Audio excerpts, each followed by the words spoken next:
નમસ્કાર મિત્રો, જય ભારત, જય હિન્દ. સ્વાગત છે તમારું બધાનું લીડર ટ્રેડિંગ ગુજરાતી યુટ્યુબ ચેનલમાં.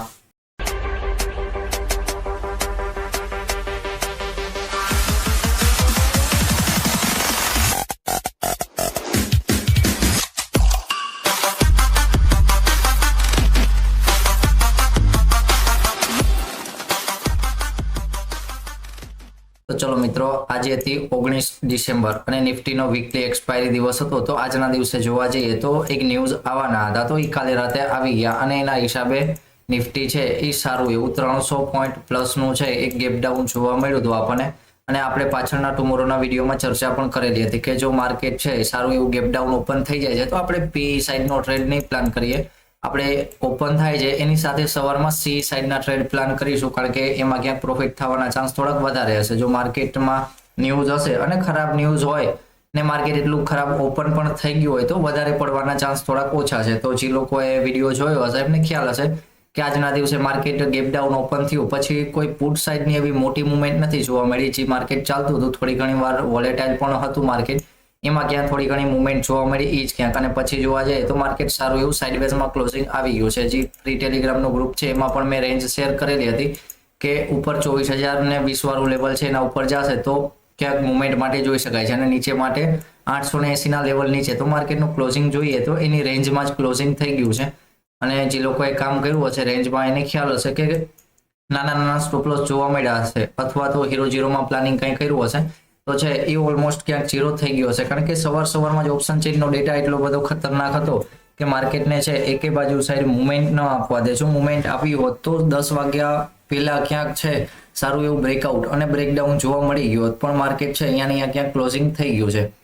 અને પ્રીમિયમ ગ્રુપની વાત કરીએ તો પ્રીમિયમ ગ્રુપમાં મેં સવારમાં જ આપણે સી સાઈડનો વ્યૂ હતો તો સી સાઈડના વ્યૂમાં ક્યાંક 900 વાળો સી હતો જે 80 નું વોચ લેવલ હતું. તો 80 ના લેવલ ઉપર જોવા જઈએ તો 120 નો હાઈ લગાવ્યો હતો તો એમાં ક્યાંક 40 પોઈન્ટની મુવમેન્ટ જોવા મળી હતી સારી એવી. અને પછી પણ એક વ્યૂ શેર કરેલો હતો પણ વ્યૂમાં એટલું કન્ફર્મેશન હતી નહીં, કારણ કે જે લોકોને કામ કરવું હોય એમના માટે. બાકી માર્કેટ રેન્જમાં ચાલે છે તો ટ્રેડને એવોઇડ પણ કરી શકો છો, એ પણ મેસેજ કરેલો હતો. અને લાસ્ટમાં હીરો જીરો માટે સી સાઈડનો વ્યૂ લીધો હતો પણ સી સાઈડમાં કોઈ પણ જગ્યાએ બ્રેકઆઉટ જ નથી જોવા મળ્યું.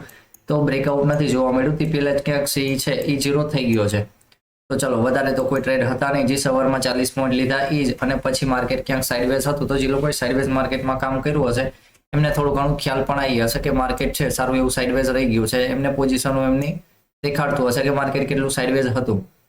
તો ચલો, વધારે ચર્ચા નથી કરવી, વાત કરી લઈએ ફરીવાર કાલના દિવસે શુક્રવાર માટે. તો કાલના દિવસે સેન્સેક્સનો એક્સપાયરી દિવસ છે તો નિફ્ટી માટે ચર્ચા કરી લઈએ. બેંક નિફ્ટીના અને નિફ્ટીના બંનેના લેવલ છે આપણી ટેલિગ્રામની ફ્રી ચેનલ ચાલે છે એમાં સેન્ડ કરી દીધા છે, તો એમાંથી લેવલ લઈ શકો છો. કાલના દિવસે ફરીવાર વાત કરી લઈએ નિફ્ટી માટે. તો ક્લોઝિંગ જોવા જઈએ તો 951 વાળા લેવલ પાસે આવ્યું છે, એટલે 24,000 ના ઝોન નીચે એક ક્લોઝિંગ આવ્યું છે સારું એવું. તો ફરીવાર કાલના દિવસે જો માર્કેટ સાઇડવેઝ ઓપન થાય છે ને 24,000 ના લેવલ ઉપર, એટલે કે 24,000 થી 20 પોઈન્ટ દૂર 24,020 વાળું લેવલ રાખી શકો છો કે એના ઉપર નીકળે છે તો એક અપર સાઈડનું પ્લાનિંગ કરી શકાય. ક્યાં સુધી 980 ના એસએલ સાથે એક અપર સાઈડની મુવમેન્ટ માટે પ્લાનિંગ થઈ શકે કે ફરીવાર માર્કેટ છે 24,100 નું લેવલ જોવા મળે અને એના પછી 24,180 નું લેવલ પણ જોવા મળી શકે છે. ફરીવાર માર્કેટ સાઇડવેઝ ઓપન થાય છે અને ડાઉન સાઈડ માટે 920 વાળું લેવલ નીકળે છે તો આજના દિવસની પહેલી રેન્જ છે એના નીચે ક્યાંક બ્રેકડાઉન થશે તો એના નીચે પણ થોડી ઘણી પુટની મુવમેન્ટ જોવા મળી શકે છે. ક્યાં સુધી 860 વાળા લેવલ સુધી, ક્યાં સુધી આજના દિવસનો લોઅર પોઈન્ટ છે ત્યાં સુધી મુવમેન્ટ માટે જોઈ શકાય છે. પણ આજના દિવસનો લોઅર પોઈન્ટ પણ બ્રેકડાઉન થાય છે તો નીચે 780 વાળું લેવલ છે એ પણ જોવા મળી શકે છે. અને 780 વાળું લેવલ છે એ સારો એવો એક સપોર્ટ ઝોન પણ છે, તો એ થોડું ઘણું ધ્યાન રાખીને, કારણ કે સપોર્ટ ઝોન પાસે માર્કેટમાં ફરીવાર બાઇંગ પણ આવવાના ચાન્સ થોડા ઘણા છે.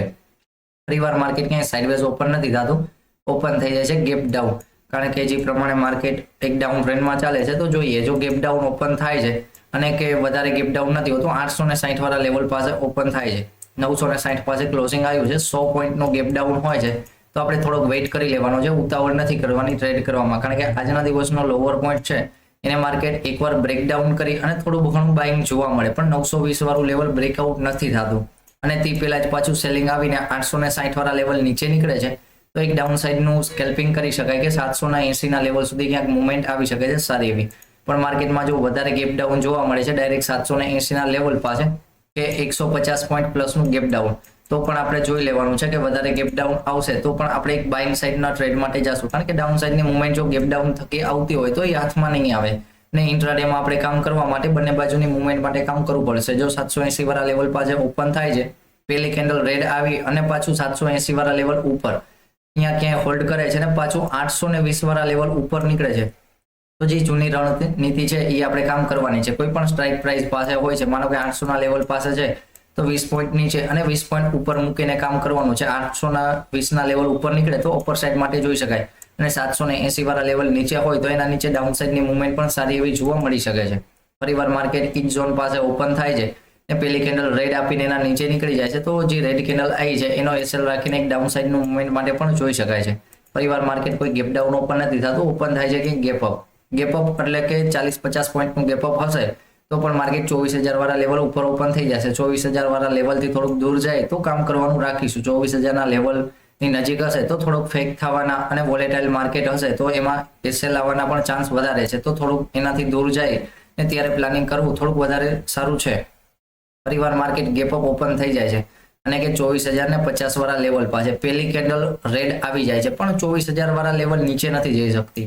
બાકી છેલ્લું લેવલ છે 980 નું લેવલ પણ રાખી શકો છો કે માર્કેટ ગેપ અપ ઓપન થાય છે સારું એવું, પણ 980 વાળા લેવલ નીચે નથી જઈ શકતી અને તે પાછું માર્કેટ 24,020 વાળા લેવલ ઉપર હોલ્ડ કરતું હોય તો 980 નો જે એસએલ રાખીને 24,020 ઉપર એક સી સાઇડની પોઝિશન પ્લાનિંગ કરી શકાય કે ફરીવાર છે 100 ના લેવલ અને એના ઉપર 160 નું લેવલ પણ જોવા મળે સારું એવું.